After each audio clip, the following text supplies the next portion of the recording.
তা এটা একটা লোকের জন্য ভালো না খারাপ? ভালো। ও রাগ করার কোন অপশন আছে? কোন অপশন আছে? নেই। ইসলাম সত্যি মানে একটা কথা আমি সবসময় অবাক হই যে পৃথিবীর শ্রেষ্ঠ জীবন ব্যবস্থা তার নাম ইসলাম। ইসলামের একটা এমন অপশন নেই যে জায়গাটা আপনি একটা জিনিসের ভুল প্রমাণ করতে পারবেন। আমি নিজে কাউকে প্রশ্ন না করেও অনেক কিছু চিন্তা ভাবনা করি যে এই জায়গাটা এরকম কেন, এই জায়গাটা এরকম কেন, এই জায়গাটা এরকম কেন, ভেবে ভেবে দেখেছি যে একদম 100% ঠিক। কোন জায়গা আঙুল গোলাবার জায়গা নেই। ইনশাআল্লাহ আমরা এক অপরকে দেখে সালাম করব। এবার আপনাদের আর একটা পদ্ধতি বলে দিই। আচ্ছা, আপনি যদি বলেন আসসালামু আলাইকুম, পয়সা খরচা হলো, কোন টাইম লস হলো না। অথচ মুহাম্মদ সাল্লাল্লাহু আলাইহি ওয়াসাল্লাম বলেছেন তোমার প্রত্যেক শব্দতে তোমার আমলনামাতে 10টা করে নেকি লেখা হবে। এবার আপনি বুঝুন, আপনি যদি সারাদিন 50টা লোককে যদি সালাম দেবেন, এই টার্গেট যদি করেন 50টা, তাহলে 50 10 into 50 কত হচ্ছে? 500, তাই না? তাহলে আপনি বিনা পরিশ্রমে এমনিতেই কটা নেকি পেলেন? 500 ফ্রিতে। আল্লাহু আকবার। সালাম অভ্যাস আমাদেরকে গড়ে তুলতে হবে। মুহাম্মদ সাল্লাল্লাহু আলাইহি ওয়াসাল্লাম তিনি এই কথা বলেছেন, এক মুসলিম আর একটা মুসলিমের উপর এটা হক, এক সালাম, দুই ওয়াইয়াদাতুল মারিদ, অসুস্থকে দেখতে যাওয়া, বিমার খুশি করা। কোন মানুষ অসুখে পড়ে থাকলে আমরা তাকে দেখতে যাব। এই যাবার নির্দেশ দিয়েছেন কে? মুহাম্মদ সাল্লাল্লাহু আলাইহি ওয়াসাল্লাম। আমরা পাড়া গ্রামের মানুষ একটু বুঝি কম যে বুঝি তা নয়, কি করে পরের জমি আলি কেটে বাড়াতে হয় এই জ্ঞান আমাদের আছে, তাই না? কি করে অমুকের জমিটা মানে লিখে দিতে হবে চিটিংবাজি করে, এই জ্ঞান আমাদের আছে। আমাদের একটু ভালো জ্ঞানের একটু অভাব, তাই না? ভালো একটা চিন্তা ভাবনা একটু অভাব। আপনাদেরকে কয়েকটা কথা আমি বলে দিই। এক, অসুস্থকে দেখতে যাবে। পাড়ায় যখন কোন লোক অসুখে পড়ে থাকে 3 মাস, তখন গ্রামের কিছু লোক কি বলে? ঠিক হয়েছে, মজা এবার বোঝ, বড্ড বাড়াবাড়ি করছিস, বলে না? আবার কিছু লোক বলে যেমন কাজ তেমন ফল। অনেকদিন বিছানায় পড়ে আছে মানে ও খুব পাপী লোক, এটা আমরা মনে করি না? করি কি করি না? এবার আপনাকে আমি আর একটা সুসংবাদ দিয়ে দিচ্ছি। যার পরীক্ষা যত কঠিন তার ফলাফল তত ভালো। কি বললাম বললেন? যার পরীক্ষা যত কঠিন তার রেজাল্ট, তার ফলাফল কি তত ভালো। আচ্ছা, মাধ্যমিক পরীক্ষা দেওয়া সহজ না এমবিবিএস ডাক্তারি পরীক্ষা দেওয়া সহজ? মাধ্যমিক দেওয়া সহজ, তাই না? তাহলে এই সহজ পরীক্ষা যদি কেউ পাস করে, কেউ যদি মাধ্যমিক পর্যন্ত পাস করে, জীবনে তার চাকরি কি হবে?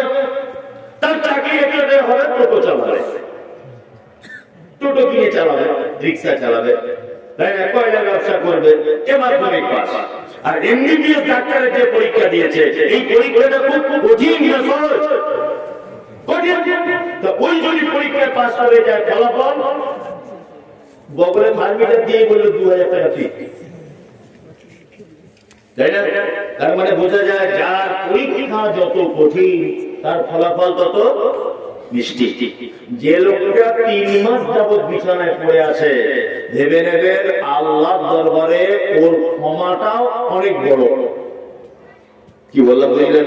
পাড়ায় কোনো মানুষ পড়ে থাকলে তাকে দেখে ঠাট্টা বিদ্রুপ করবেন না, বরং এক কাজ করবেন, আপনি সকালবেলাতে যদি যান তার মাথাতে হাত দিয়ে বলবেন লা বাসা তাবুল ইনশাআল্লাহ। চাচা কোন ডাক্তার দেখাচ্ছ? না আমি ওই রমেশ মুখোপাধ্যায়কে দেখাচ্ছি, ওকে দেখিও না, তুমি হরিপদ ডাক্তারকে দেখো, খুব ভালো ডাক্তার। এরকম যদি 2-4টে পরামর্শ তাকে যদি দিয়ে আপনি আসেন, আল্লাহ নবী সাল্লাল্লাহু আলাইহি ওয়াসাল্লাম তিনি বলেছেন কেউ যদি সন্ধ্যাবেলা যায় তাহলে সূর্য ওঠার আগ পর্যন্ত ফেরেশতারা এই কামনা করে যে আল্লাহ অসুস্থকে তো কল্যাণ দান করবে, যে দেখতে গেছে তাকে আগে কল্যাণ দান করো। লস হলো না লাভ হলো? লাভ হলো না? লাভ হলো। অসুস্থকে আমরা দেখতে যাব ইনশাআল্লাহ। তবে আমাদের পাড়া গ্রামের চরিত্রগুলো বলি।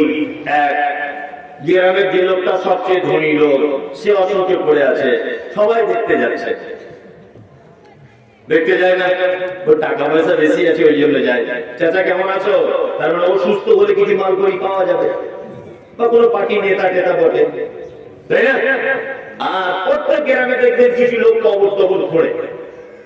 এই লোক মারা গেলে কবর টবর খোঁড়ে। আচ্ছা, যারা কবর খোঁড়ে এরা খুব ধনী লোক না গরিব মানুষ হয়? গরিব মানুষ হয়, তাই না? জীবনে দেখেছেন কোন স্কুলে হেডমাস্টার কারোর বাপের কবর খুঁড়েছে? দেখেছেন?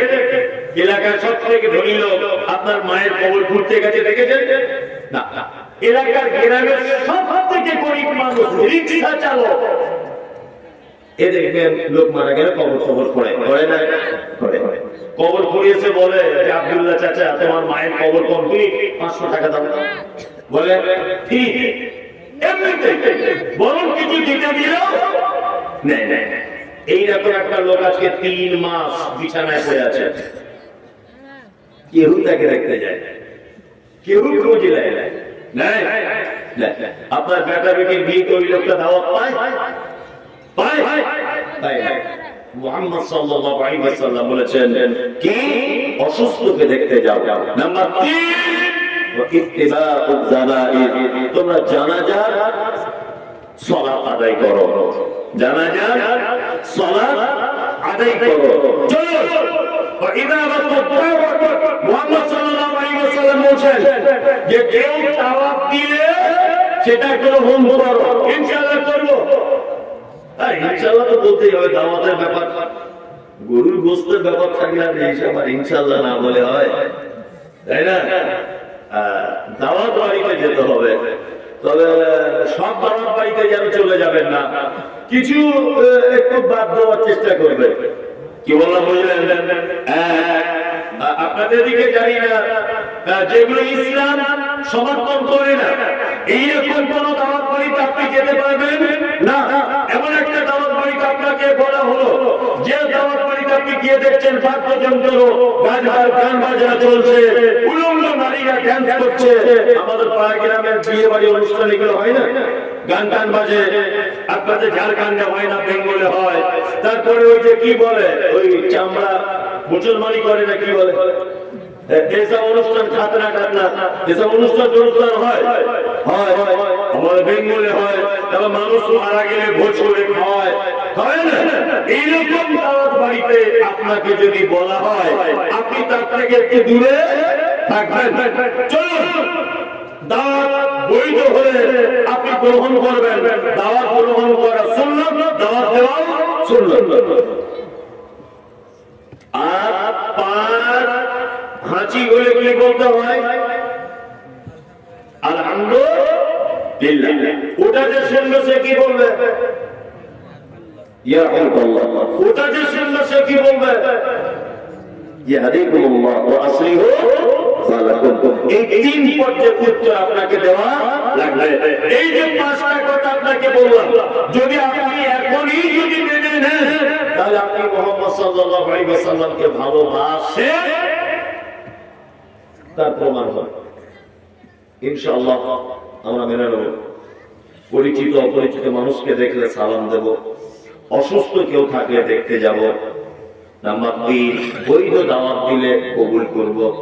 কোন মুসলিম ভাই মারা গেলে তার জানাজার সালাত আদায় করব। হাঁচি হলে কি উত্তর দেব, তাই না? চলুন এবার আপনাদেরকে বলি, হাদিস বলতে একটা করে যদি বলা যায়, ব্যাখ্যা বিশ্লেষণ করা যায়, অনেক টাইম লেগে যাবে। ওই জন্য আপনাকে এবার আমি দেখাবো যে আপনি মুহাম্মদ সাল্লাল্লাহু আলাইহি ওয়াসাল্লামকে কতটা, কাদের থেকে বেশি, কেমন করে ভালোবাসবেন। এই দেখুন পবিত্র আল কোরআনে আল্লাহ সুবহানাহু ওয়া তাআলা বলছেন, কুল ইন কানা আবাউকুম ওয়া আবনাউকুম ওয়া ইখওয়ানুকুম وأزواجكم وعشيرتكم وأموال اقترفتموها وتجارة تخشون كسادها ومساكين ترجونها أحب إليكم من الله ورسوله وجهاد في سبيله فتربصوا حتى يأتي الله بأمره والله لا يهدي القوم الفاسقين قرآن সূরা তাওবা আল্লাহ সুবহানাহু ওয়া তাআলা নবীকে বলছেন নবী আপনি বলে দেন ইন কানা আবাকুম তারা যদি তাদের আব্বা মা আবাকুম মানে আব্বার মা আইয়ুকুম তারা তাদের ভাই এই নাও আবনাউকুম তারা তাদের বেটা আইয়ুকুম তারা তাদের ভাই ওয়া আযওয়াজুকুম তারা তাদের স্ত্রী ওয়া আশীরাতুকুম তাদের নিকট আত্মীয় ওয়া আমওয়ালুন ইত্তারাকুমুহা তাদের উপার্জিত সম্পদ ও তিজারাতুন তাখশাউনা কাসাদাহা ওই বিজনেস ওই বাণিজ্য যে বাণিজ্যটা আল্লাহ তাকে সাড়া দিয়ে গেলে লস হয়ে যেতে পারে আমার লসের আশঙ্কা রয়েছে এই রকম বিজনেস মানে ইম্পর্টেন্ট ব্যবসা ও মাসাকিন তারজাউনাহা তাদের বিশাল বাসপ্রাসাদ বাড়ি তাদের বিল্ডিং পালাখানা আল্লাহ তাআলা এতক্ষণ ধরে বলছেন আহাব্বা ইলাইকুম মিনাল্লাহি ওয়া রাসূলিহি প্রথম থেকে নিয়ে এই পর্যন্ত যা যা আল্লাহ তাআলা বলছেন যে সমস্ত কিছুকে ত্যাগ করে দিয়ে ভালোবাসতে হবে কাকে আল্লাহ এবং তার রাসূলকে আল্লাহ বলে কুল ইন কানা আবাউকুম নবী আপনি বলে দেন তারা যদি তাদের আব্বা মা সারা পৃথিবীতে যত প্রেম আর ভালোবাসার জিনিস আছে আপনার যত রকমের সম্পর্ক আছে আল্লাহ এক নম্বরে রেখেছেন আবাউকুম তোমার আব্বা মা হলো তোমার প্রেম আর ভালোবাসার জিনিস ওয়া আবনাউকুম তারপরে তোমার সন্তান তোমার বেটা আর বেটি এটা তোমার আদরের জিনিস ওই তোমার ভাই হলো তোমার মহব্বতের জিনিস ওয়াজওয়াজুকুম তোমার বিবি হলো তোমার মহব্বতের জিনিস ওয়াশীরাতুকুম তোমার নিকট আত্মীয় হলো তোমার মহব্বতের জিনিস ওয়ামওয়ালুন ইকতারাফতুমুহা তোমার উপার্জিত সম্পদ তোমার মহব্বতের জিনিস ওয়াতিজারাতুন তাখশাউনা কাসাদাহা তোমার বাণিজ্যিক হলো তোমার মহব্বতের জিনিস ওয়ামাসাকিন তারজাউনাহা তোমার বিল্ডিং বালাখানা এটা হলো তোমার মহব্বতের জিনিস আল্লাহ তারপরে বলছে আহাব্বা ইলাইকুম মিনাল্লাহি ওয়া রাসূলিহি ওয়া জিহাদিন ফি সাবিলিহি ফাতারাব্বাসু হাত্তা ইয়াতিয়াল্লাহু বিআমরিহি ওয়াল্লাহু লা ইয়াহদিল কওমাল ফাসিকিন সব কিছুকে ত্যাগ করে দিয়ে আল্লাহ আটটা কথা বললেন আল্লাহ বলছে আটটা পৃথিবীতে মহব্বতের জিনিস তোমার আব্বা মা তোমার বেটা বেটি তোমার ভাই তোমার বিবি তোমার আত্মীয় স্বজন তোমার ঘর বাড়ি তোমার ব্যবসা তোমার উপার্জিত সম্পদ এগুলো হচ্ছে মহব্বতের জিনিস আল্লাহ তাআলা বলছেন এই সমস্ত মহব্বতকে ত্যাগ করে দাও দিয়ে ভালোবাসো তিনটে জিনিসকে আহাব্বা ইলাইকুম মিনাল্লাহি ওয়া রাসূলিহি আল্লাহর প্রতি ভালোবাসা রাসূলের প্রতি ভালোবাসা ও জিহাদিন ফি সাবিলিহি আর আল্লাহর রাস্তায় জিহাদ করাটাকে ভালোবাসা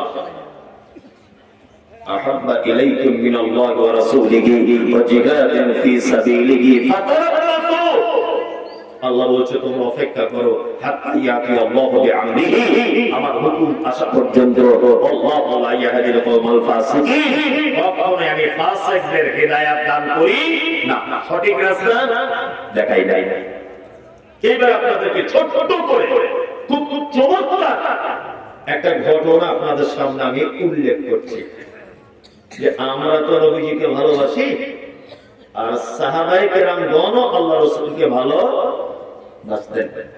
শায়েখ বসে আছেন, আরো যারা আছেন আপনারা সকলেই জানেন। এটা পুরাতন কথা, তবুও স্মরণ হয়ে গেলে কিছু মানুষকে বলা উচিত, এর থেকে অনেক শিক্ষা পাওয়া যায়। উহুদের যুদ্ধ হয়েছিল কত হিজরিতে জানা আছে কারণ? 3 হিজরিতে। কত হিজরি? 3, তাই না? জি জি। মানে বদরের যুদ্ধের পরের বছরই উহুদের যুদ্ধ হয়েছিল। আর এই উহুদের যুদ্ধে ইখতিলাফ হয়েছিল, ওই জন্য এই যুদ্ধতে মুসলিমরা জয়লাভ করতে পারে। ইতিহাস লম্বা চওড়া। আল্লাহ নবী সাল্লাল্লাহু আলাইহি ওয়াসাল্লাম